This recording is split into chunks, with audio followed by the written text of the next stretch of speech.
Hello, everyone. I am Chris Williams, and I'm back with a review of The Amazing Spider Man, Issue 18, Part 2 of The Hunted. Here we can see the cover done by Humberto Ramos and Edgar Delgado. This is a good cover showing Spider Man standing in a bunch of spotlights while the other villains rush away in fear as they're being hunted by the Craven androids that were created to hunt them.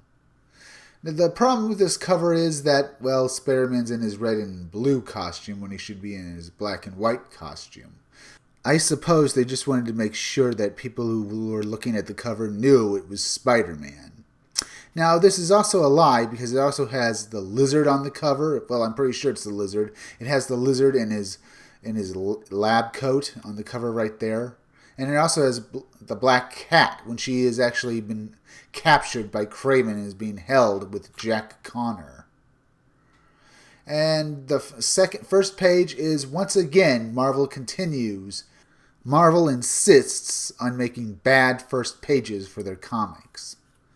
If it's nothing just but a black page with a little text in the middle, it's just a bunch of guys being listed who have worked on the comic book.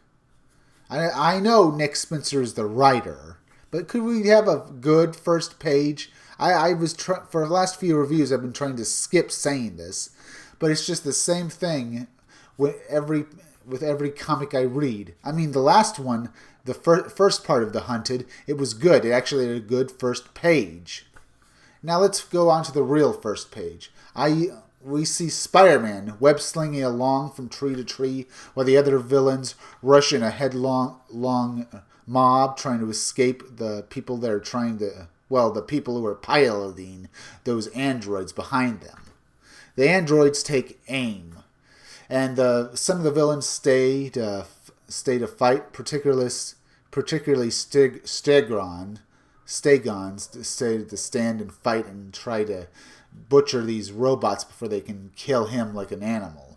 While the Beetle tries to escape. She says, "Me? I'm getting out of here." But before she rushes headlong into the force field that Kraven had set up. Tarantula decides to take a more heads-on approach like Stegon. While some of the androids applaud themselves for bringing down some of the villains. It's just great. A bunch of real upstanding citizens here, so brave. While Spider-Man reminisces about how he was captured, he doesn't understand why Kraven, the Kraven he fought, is younger than he should be. Most definitely, this was a younger man. He thinks it could be a copy like these robots, but he's sure that he fought the original Kraven. It just came to him that this was Kraven, somehow made 20 years younger. And all he can do is continue to swing around out of the gunfire. And we switch over to Arcade, Kraven's partner, and he's continuing to promote his robots.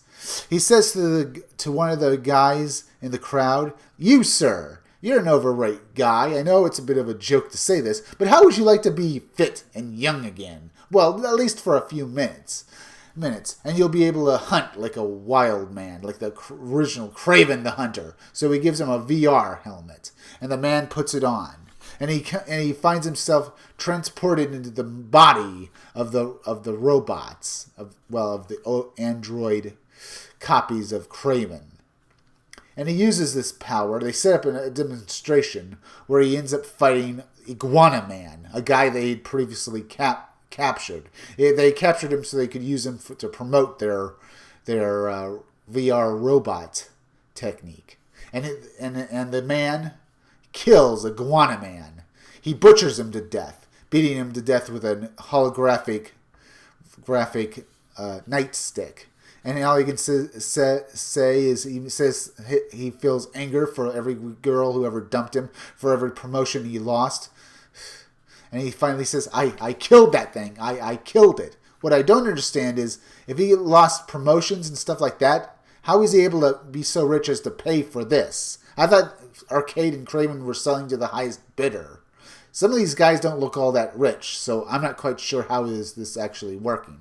It ends with Arcade collecting their credit cards. And we switch back over to Spider-Man and the villains. They continue to rush around. Spider-Man is trying to save people, even though these guys are his enemies. He's conflicted about this. Should he be looking out for himself, or should he be looking out for them? And he remembers back to that dream where he hallucinated Mary Jane being killed. He knows something bad is going to happen to her. He just knows it. He's also worrying about the Black Cat and Jack Connors. Mary Jane, on the other hand, is reminiscing about how she used to go out dancing when Spider-Man was playing Spider-Man. How this would allow her to forget her worries about what was happening to the man she loved.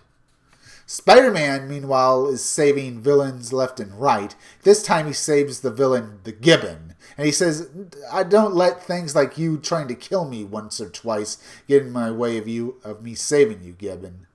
And Gibbon says thank you, but the Vulture says don't trust him, Gibbon. Even if we get out of this alive, he's only going to send you back to prison. So follow me, okay? And the Gibbon says, yeah. He nods sadly at Spider-Man, and he escapes with the Vulture. They're still in a cage, though. Force Field is still up. The other villains, like Toad and Black Ant and Taskmaster, well, they're both watching the Toad get shot at by the Kraven clones. And guess what happens? Taskmaster says to the Black Ant, Black ants are animals too, so he says, sorry about this, but they're paying me to deliver you as well. And he gets on a flying disc and he escapes, saying that he's got even more money now for his new mansion. And of course, guess what? The Vulture, he was tricking the Gibbon. He says to the Gibbon, you don't have to be faster to outrun a tiger. You just have to be faster than the other guy the tiger is chasing. So this issue ends with Mary Jane. She continues to try sleeping, but she wakes up when she feels something squiggly in her hair. And with a fright, she realizes it's a centipede. She reminisces unto herself that once she had been so scared for Spider-Man that she had actually beaten to death a rat that had gone into their apartment. Mary Jane likes to think that she's improved herself since then. So she takes the centipede, puts it in a cup, and she looks rather, she's concentrating on getting it into the cup, and she takes it over to the window. She thinks to herself that Spider-Man should come home sometime soon, and she's still worried about him, but she would like to do something nice to take her worries off of him. So she takes the centipede, and she puts it on the windowsill, and she releases it. Now, the artwork here by Humberto Ramos is good and bad. Here it makes Mary Jane look a little crazy when she was killing that rat, and we're here with the centipede. She looks a bit nuts. And that's why I said the artwork is good and bad. He could have done something to make her look a little more pleasant. And she goes back to sleep, and Mary Jane is then watched by another supervillain. Now, I'm not quite sure who this is. I'm sure we'll find out who it is if he's an established character later on, because I haven't been reading The Amazing Spider-Man that much. And he continues to watch Mary Jane, and he says, don't worry, he thinks to himself, don't worry, Spider-Man, I'll keep an eye on her, with an evil grin. So this is pretty much what Spider-Man saw in the future. He saw some guy who was going to hurt Mary Jane. Is it this guy? Maybe this guy's actually a hero. We don't know. I'll find out his name later on. I like the mystery. Maybe this is a new character. I'm not sure. This comic was good. Even if it was a bit bad at points with having with them starting the first page with once again just listing Nick Spencer and Humberto Ramos.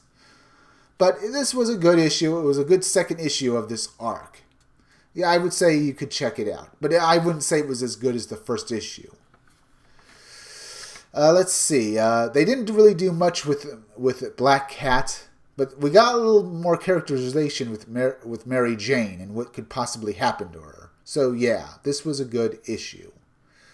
Now, if you like this review, subscribe. Make sure you're still subscribed.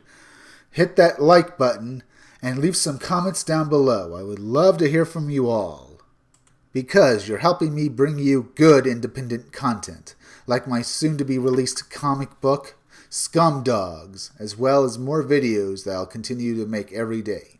So I'll see you all again soon. Bye!